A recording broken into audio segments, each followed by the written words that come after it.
All right, good afternoon, everyone. For those of you joining, thanks for joining. For those of you watching the recording, I appreciate you watching the recording. So today we're going to talk about our quotes, tips, and tricks. Should be a pretty short little conversation. I just want to go over a few things to help you work your quotes a little bit better and a little bit more efficiently. First thing, let's just talk about why quoting in the Canvas app matter. So we use quoting in D365 and the enhancement through the Canvas app to really allow you all to work smarter and faster and just be more accurate within the quoting process. It really brings together all of the data within Dynamics from opportunities and accounts and helps automate that in a real user-friendly design. So what it's going to do is it's going to help accelerate your deal velocity. It creates streamlines in creating the quotes and then a streamline to get the approvals. It's going to reduce our errors because it's some automated processes in the back. So the pricing and that kind of stuff should be much more accurate and just less errors. And it's going to improve our visibility across your pipeline, your pricing, and just the interactions with the customers. So really, together with the Canvas app and our quoting through Dynamics, it's really turned that manual process into sending a quote for a customer into really a strategic automated advantage. I know years ago we didn't have this and we just transitioned from Explorlogics to the Canvas app. And I feel like we've had a lot of success with that and everybody's pretty happy with that change. We continue to tweak, we continue to get better. And that's our goal, is just continuing to get better and make things a lot more streamlined, efficient, and just easier to do your jobs on a day-to-day basis. All right, so getting into the tips. Our first tip is saving the quote. Now, what I mean by that is before you navigate into the Canvas app to configure a quote, we need to make sure that that quote record is saved. And in the example here, you can see that it's unsaved. So before I navigate into that configuration in the Canvas app, I need to make sure I click save. So I save all that information on that quote record.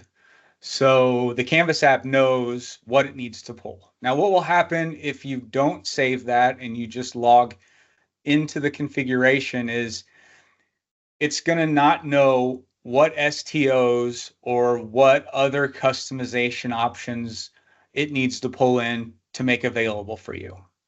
So that's the first tip. Make sure we save those quotes before we're jumping into Canvas app and configuration. Tip number 2. This came directly from Ken at our first CRM Cafe Unfiltered podcast. Generate your installments. He made it very clear that the biggest thing that you guys can do to make sure before you finalize and activate those quotes is to generate those installments. Now, the generation of the installments is going to be under cohort details, and you can see the example there.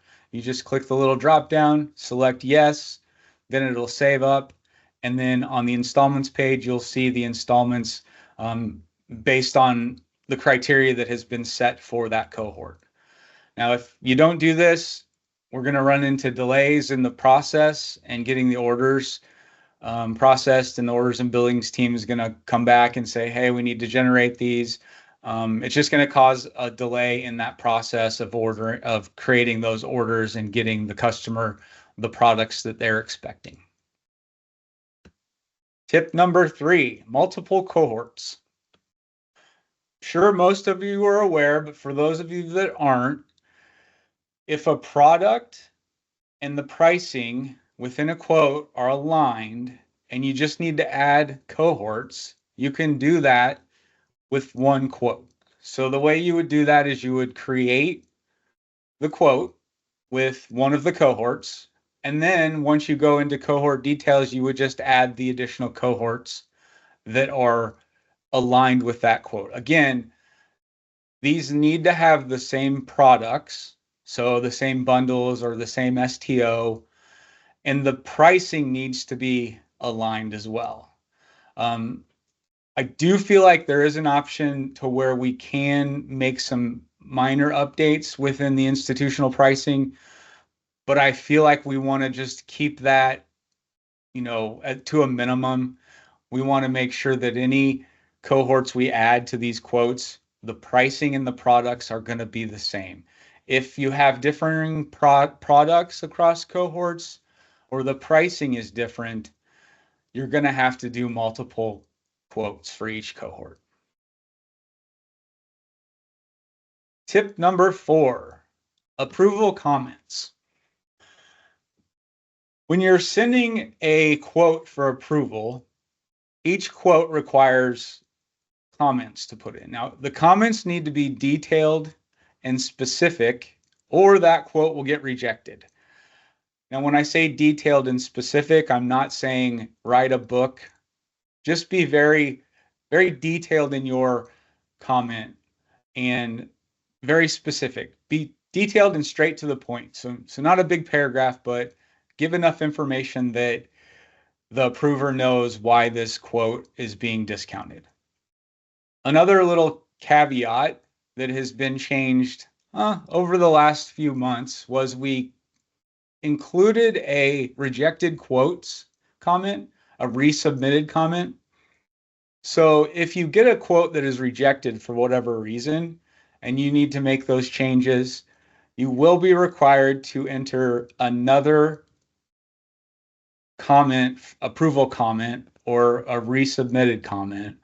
Again, make this as detailed and specific as possible, as it will also be rejected if you don't have enough detail within that comment that you send in.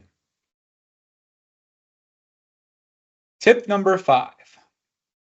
I think we've gone over this pretty often, but approvers. So if you've entered a discount within the quote, a discount per student, or the discount is 25% or more, you will require additional approvals. So for non-complete bundles and STOs that are discounted, the regional sales director and the regional vice president require approval.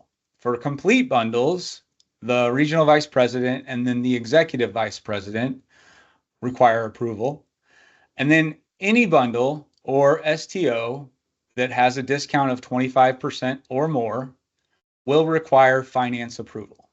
Now, these approvals should take no more than 25 or more than 24 hours to get approved. If you've seen it take a little longer, please don't hesitate to reach out to either myself or the approver that you would be waiting for approvals on.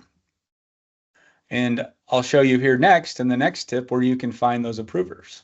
So tip 6 is the Teams Approvals app.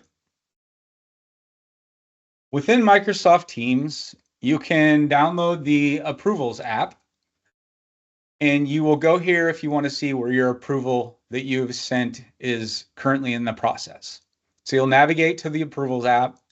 Be sure to set the business type in the top right-hand corner to ATI Prod, and be sure you're looking at the Sent tab.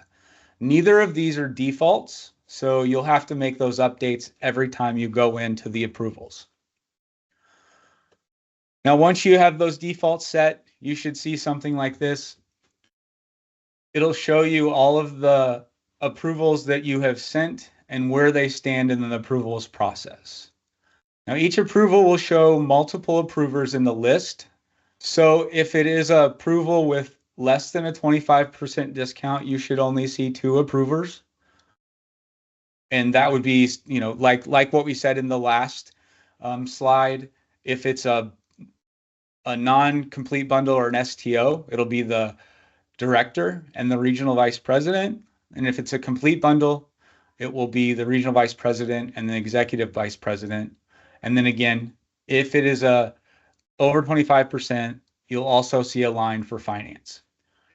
So to my point in the last slide, this is where you can go. And if it's been more than 24 hours, you know where this the approval is sitting and waiting for approval, and you can reach out to that person. And as always, if you have any questions or need support, feel free to reach out to me direct through Teams or shoot me an email. I've been telling people if my light's on green, feel free to call me. If it's on red, just shoot me a team message and I'll get back to you just as soon as possible. Thanks for joining and have a wonderful day.